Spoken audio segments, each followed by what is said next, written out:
How's your day going? I came back from my clinicals. I go to nursing school right now, and once a week we have to go to different sites. But this semester we're going to nursing home, and we were supposed to be there for 7 a.m. to 7 p.m. So I had the full day, and I came back, and my mom and dad are bringing my toddler back. So before that, I just wanted to share maybe quick, like 10-minute devotion with you. Yesterday night, I found out the car that was towed cannot be fixed. So it really made me sad, and I got really disappointed because I just thought, okay, maybe a few $100s, we fix it and we move on. But the mechanic friend said, no, it's not worth it. You just have to get something else or things. And it really heavy my heart. Those are it's a big decision. And right now I'm just, going through a lot of stuff. And yesterday, my kids did admit, Mom, this is a streak. Like we are having nonstop things that are happening, which is bad, right? Bad things happening straight, like for last like about 8, 9 days. So they admitted something is happening. And I told them something great will be happening because something is shifting, and maybe that can be a doorway for blessing. So, anyways, my heart was heavy, but I had to go to clinicals, and I went there. And today my job was shadowing the wound doctor and two nurses who are in charge of the hospital. And what you do is you go to the patients that have really deep wounds in the skin. This is not like a bruise or scrapes. This is like pressure wounds, really severe wounds, like oozing out, and they're not in good shape. So I was able to follow them around and help them put my face to the wounds, and help them change the diaper because sometimes they do poo or pee in the middle of it. And it was a huge experience for me because that experience brought me out of sadness and frustration and disappointment, like that. And I was so shocked because, yesterday night I was like kind of going through it. My emotions were heavy. And then this morning I go in and I was wondering, why is this happening? And one time I read this article about if you're depressed, not in a very severe way that you need medical attention, but you're normally, sad about it, frustrated about your life. The best medicine for that is actually going to a family or a person that are way like less, like they don't have much as you, like who are having difficult time, but they're in a worse situation than you. And that will bring you out. Because usually what it does is by looking at other people's deeper pain, you could actually look at your pain and realize the reality of your pain. So I think that's what it did. I went there. Um, One gentleman went to a family vacation. He's in mid 50s, and he fell and he hurt his spinal cord, and then he went paralyzed, a belly button down. And he's been getting treated and things like that, but there's no cure for spinal injury. And what happened was because he was laying down for so long, behind his back, right above his butt, skin starts deteriorating, and it deteriorates really fast. So the the hole that he had in the back was bigger than my two fist. Like even the depth you could actually go in, and he was in a lot of pain.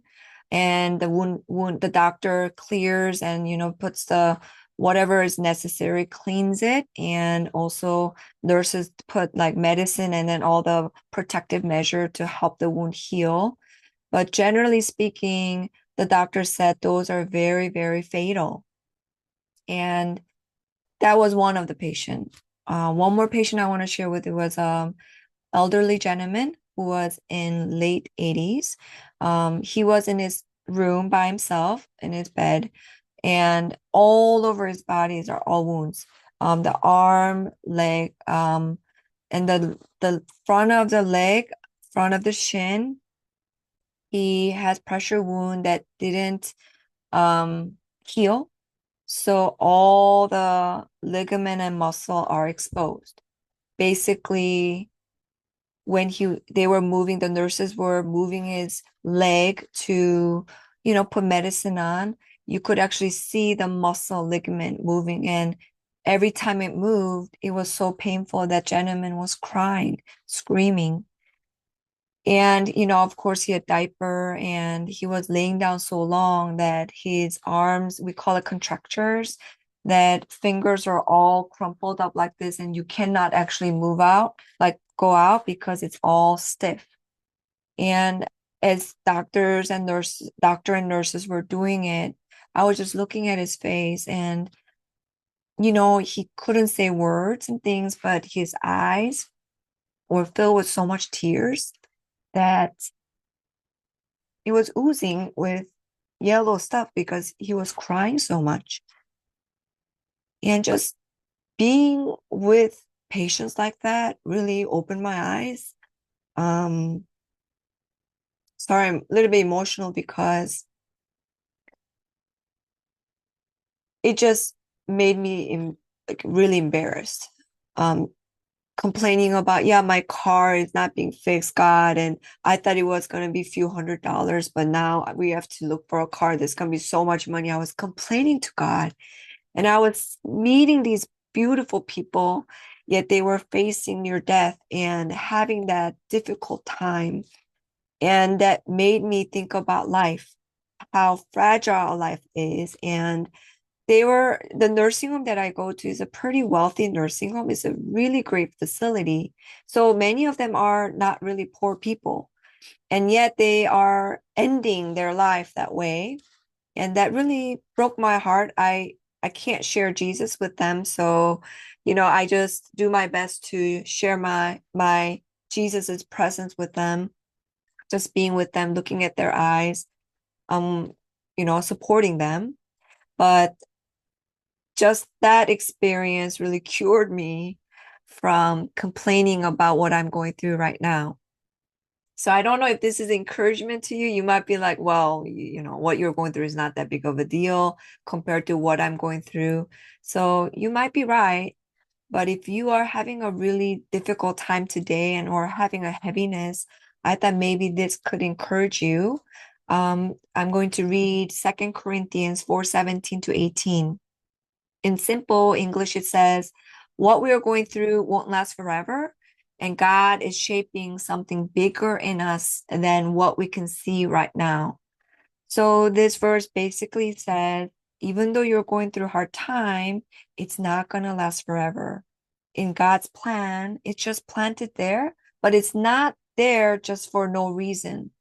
It is there to shape something bigger in us that we can't see right now. So you can't guess it, you don't know it, but God planted, allowed the difficulty in your life that will shape something bigger, which is exciting.